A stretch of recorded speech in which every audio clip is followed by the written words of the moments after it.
Chapter 3 Rumors. Geto was unaware of the chaos he had created back at Jujutsu High and within the Jujutsu world. The students at Jujutsu High were aware that something had happened while Geto was on assignment at Haibara Village. Rumors floated around about how Geto had rescued 2 girls from being abused and imprisoned, and that he had confronted the villagers. The students didn't know why, but Geto had some type of mental breakdown after Gojo had shown up unexpectedly, and Gojo had brought Geto back unresponsive. The gossip around Jujutsu High had died down as each week since the village incident went by, since Geto was still hospitalized in a semi-comatose state. No new or interesting details had been revealed about his condition.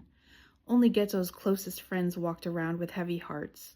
They had not been allowed to see him. Not just yet. Geto's parents had also not been allowed to see him. The higher-ups in the Jujutsu world formed a committee to discuss what should be done with Geto, one of the more powerful student sorcerers, who was suddenly not able to function in regular life.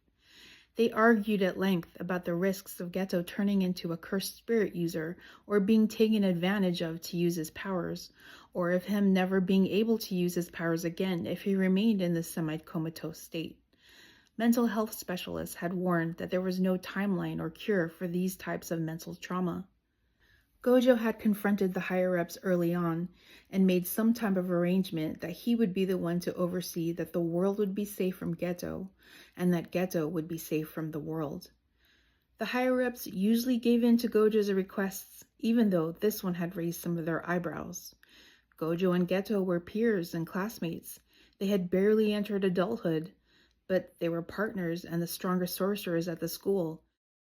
Who knew better when Geto was in trouble or needed help than Gojo? The committee pretended to acquiesce to Gojo's request to become Geto's bodyguard. Behind closed doors, though, they speculated about different scenarios that might happen if Geto turned on the Jujutsu world or became useless to them if he couldn't revert to the student he used to be. Gojo had kept a lot of information about the incident at Haibara Village, a secret from the Jujutsu High administration and anyone else who questioned him about the day of the rescue and fire. He didn't trust anyone in the Jujutsu world, except for one person, and that person was imprisoned in his own mind.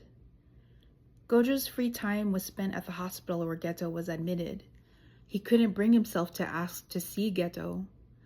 Gojo knew he would probably be allowed to if he forced the issue enough, but Gojo wasn't ready to see Geto yet, and he didn't want to risk harming Geto mentally if he was in such a fragile state. Gojo mostly stayed in the hospital cafeteria in a far corner, nursing an overly sweet hot tea. He couldn't even admit to Shoko how lonely he was without Geto, and how he hated trying to fall asleep in his dorm bed, alone.